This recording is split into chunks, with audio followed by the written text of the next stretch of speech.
thank Samir and Rohan for having me on this panel, and many, many congratulations. This is a fantastic event to be in the presence of luminaries such as this panel.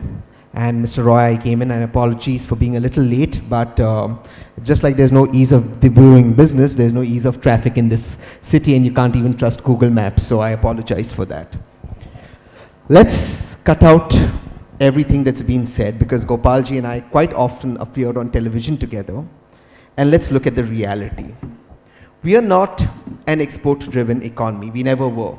We were always a consumption-driven economy. What happened that we are today in the mess that we are?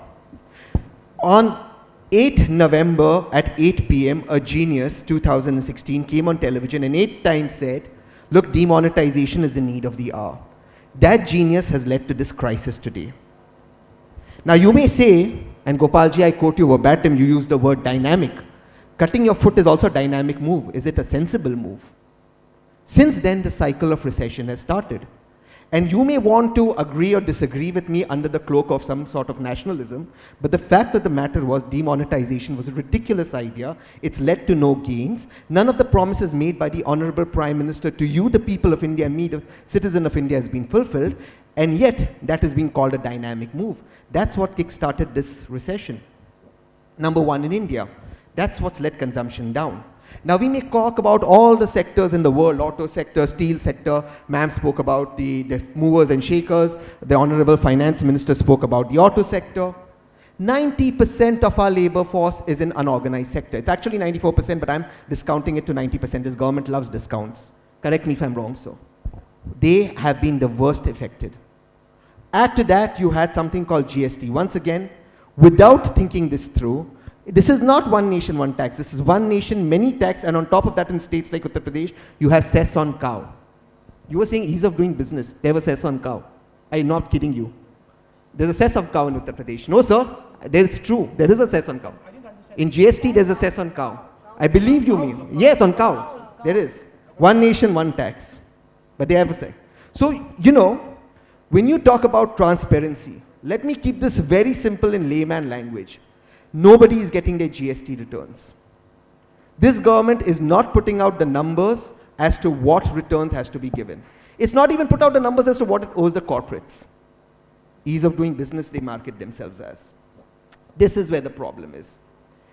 Time after time, everything that this government does is propaganda. Time after time, everything this government does is it first thinks it's in its head that it's good, it implements it, and then it realizes it needs to get out of the mess. Therefore, Gopalji, with due respect to you, you and I were on 2 channels on the day of the budget. You were defending all the moves the Honorable Finance Minister made. And I quote you on Aaj or India Today, one of the 2 channels, you told me, sir, that this is the need of the hour, this budget will last the next 10 years. Sir, I quote you. And now, 3 months later, this budget has changed 3 times in less than 100 days. I thought it was a 10-year budget. It's changed 10 days. And the same you, sir, and your colleagues are defending the changes and saying this is great for governance. If this is great for governments, why did you do that 100 days ago? Did you not think this through? Therein is the problem. The problem is you think of something, it sounds very good in the head, you don't think of the next step forward, you market it, you advertise it, and then you defend it. You call others traitors for asking you questions. When you ask you simple questions, how do you reach 5 trillion? You're a traitor. And then, 100 days later, you go back to those changes, as now, so some of your colleagues, Mr. Roy, now admit demonetization was a disaster. They agree, some of your colleagues. Some of them have even started speaking out publicly, but at that time, if you spoke against demonetization, you were called a black money holder. So the fact of the matter is, let's come down to the basics. I'm glad that, Mr. Roy, you said that this government, and there must be a political choice, whether you want a strong central government, ultimately decentralization must be the need of the hour. That should be a choice of the people. This is a government that even wants to get into the state's domain. Ayushman Bharat is an example of it. It wants to get into that domain. So while Mr. Agarwal says, look, the government has no business of being in business, this is the government that wants to centralize everything, including stepping, I dare say, the federal line, the federal Lakshman Rekha, and getting into steps into state's business.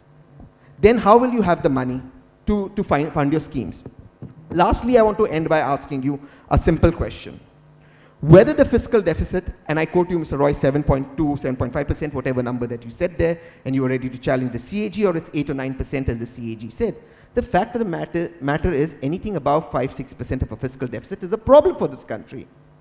That means you have no headway to continue to do the reforms or to give the impetus that you gave in 2008 to get the consumption going, because you're stuck, like you rightly admitted. The number is not 7.5 or 8 or 9. That's not the debate. The debate is we don't know what is the accurate number. This government is not transparent. This is our money. That is the problem. Therefore, the money cannot be spent on and boosting up rural consumption or our consumption, simply because this government has no bandwidth to play around with as it had in 2008, the previous government, because those numbers were accurate. This is for the first time your GDP numbers have come into question by the IMF. They don't believe you are at 5%. The IMF has said this twice, openly.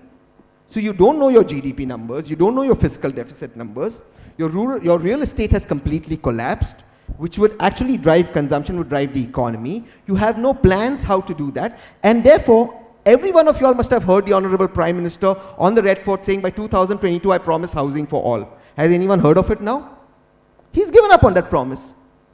Because in his head it sounded very good, housing for all. Suddenly he realizes the math doesn't add up. The banks are collapsing, their NPAs, the NBFCs are collapsing. Housing for all is no longer a dream. He won't even speak about it. So, so when you would ask him then, what about housing for all? He says, you don't believe the Prime Minister? You are a traitor. Now you ask him, you were supposed to give us housing for all. He says, you're a traitor, you're disturbing the Prime Minister. Either way, you're the traitor. The promise has been forgotten. It's not been mentioned at all. And if your banks are collapsing, how are you going to get funding for houses?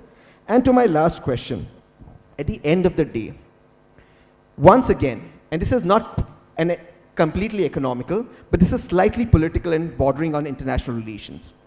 This government, to be in the US camp, and I think America is a fantastic friend of ours. It gave us the 1-2-3 agreement. It gave us the nuclear deal. It made an exception for us. It's been a friend of ours. But we never compromise our sovereignty. When we've compromised our sovereignty, and today we're not buying 12% of our oil from Iran, we have a problem. Saudi's been attacked. That's going to lead to a rise in oil prices. It's going to happen to you. Where is the government going to get headway to bring about investment? And to your one specific question, Pooja, where I end, the 1,50,000 odd crores, or whatever that number is on the corporate tax, I'm not getting into that debate, 140, 150, 160. What is the guarantee that that money is going to be spent in India, is going to be invested in India? For investment, the two things required for any person is A, rule of law, B, transparency. Both of that, unfortunately, are missing in this government. So, you hope that 1,50,000 crores in corporate tax cuts, or whatever that number is, I don't want to get into that debate, is invested back into our country. But there's no guarantee of that. And that is the problem. It's a man-made problem. It's a problem created by one man, and it's a problem created when on television on 8 November he made certain promises, and none of them he's lived up to. Should we be sympathetic to him? Yes, we should be sympathetic to him, but we must also ask him questions as to why he did not think this through, and also ask questions why in 100 days has the budget for 10 years been changed 3 times. I think those are the two fundamental questions each one of you must ask this government without being called traitors. Thank you very much.